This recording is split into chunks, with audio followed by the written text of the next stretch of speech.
रात के 11 बजे थे।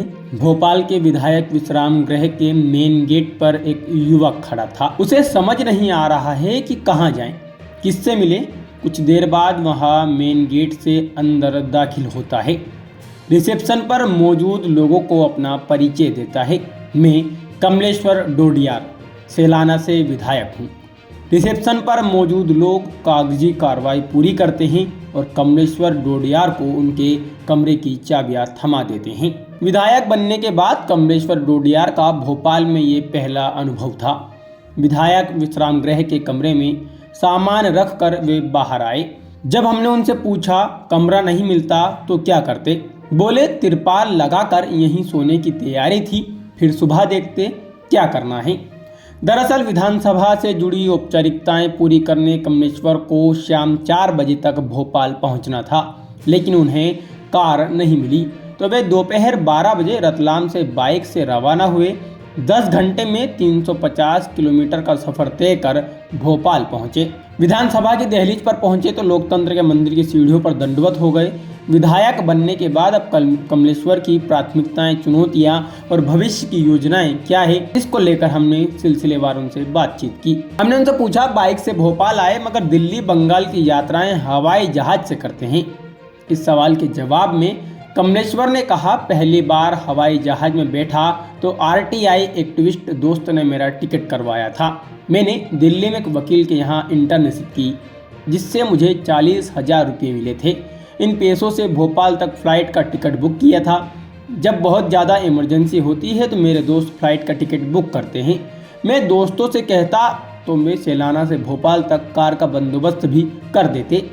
उसमें देरी होती इसलिए मोटरसाइकिल से आने का फैसला किया। अगला सवाल था कि 5 साल में 100 कमलेश्वर तैयार कर दूंगा। कमलेश्वर डोडियार की सरकार में मंत्री बनने की इच्छा है। उनसे पूछा कि भाजपा का पूर्ण बहुमत है, वह किसी दूसरे दल के विधायक को क्यों मौका देगी। डोडियार बोले यदि कोई टैलेंटेड है तो उसे मौका देना चाहिए। देश के पहले मंत्रिमंडल में पंडित नेहरू ने बाबा साहब डॉक्टर भीमराव अंबेडकर को कानून मंत्री बनाया था, जबकि वे कांग्रेस के सदस्य नहीं थे। कांग्रेस ने पूर्व प्रधानमंत्री अटल बिहारी वाजपेयी को यूएन असेंबली में भाषण देने भेजा था, जबकि वे बीजेपी से थे। कमलेश्वर ने आगे कहा मंत्री बनाते हैं तो ठीक, नहीं तो विपक्ष की भूमिका में रहूंगा। कमलेश्वर ने कहा 2028 में तस्वीर बदल जाएगी।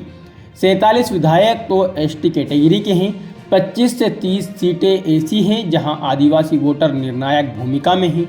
इन सभी सीटों पर मैं 5 साल में 100 कमलेश्वर खड़े कर दूंगा।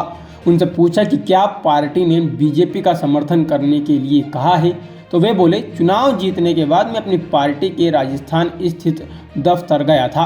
वहां यह तय हुआ कि बीजेपी ज्वाइन नहीं करना है, कुछ शर्तों के साथ बीजेपी के साथ मिलकर काम कर सकते हैं। हमारा अगला सवाल था 5 साल में क्षेत्र के लिए क्या करेंगे।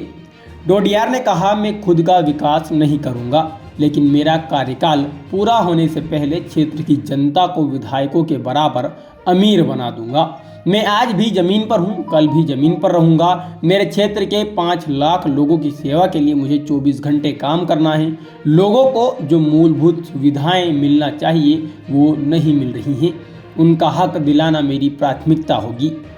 कमलेश्वर ने कहा 2023 में जब नामांकन दाखिल किया तो उन्हें कई प्रलोभन दिए गए।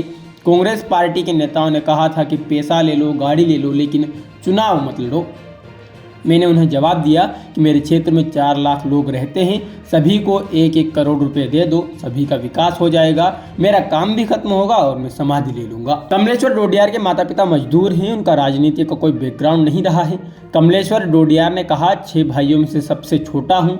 शुरू से ही पढ़ने की इच्छा थी, इसलिए इंग्लिश लिटरेचर से बीए की डिग्री हासिल की। इसके बाद दिल्ली यूनिवर्सिटी से वकालत की पढ़ाई कर रहा हूँ। इसका फ़ायदा ये हुआ कि अच्छी खासी अंग्रेजी बोल लेता हूँ।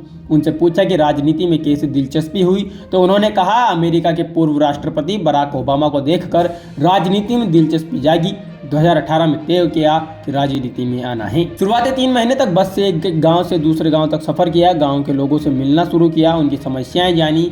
2018 में विधानसभा चुनाव लड़ा। उस वक्त 2000 कार्यकर्ता साथ जुड़ गए थे। चुनाव लड़ने के लिए मेरे पास 1 रुपया तक नहीं था।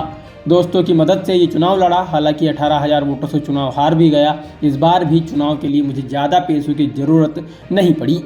शरीर पर ओढ़ी हुई शॉल की तरफ इशारा करते हुए बोले, मैंने जो शॉल ओढ़ी है वो मेरे साले साहब की है। टोपी एक परिचित ने दी है, चप्पल भी डोनेशन के पैसों से खरीदी है। जिला पंचायत अध्यक्ष और सरपंच मेरे दोस्त हैं, जिन्होंने मेरा सारा चुनाव संभाला और आर्थिक मदद की।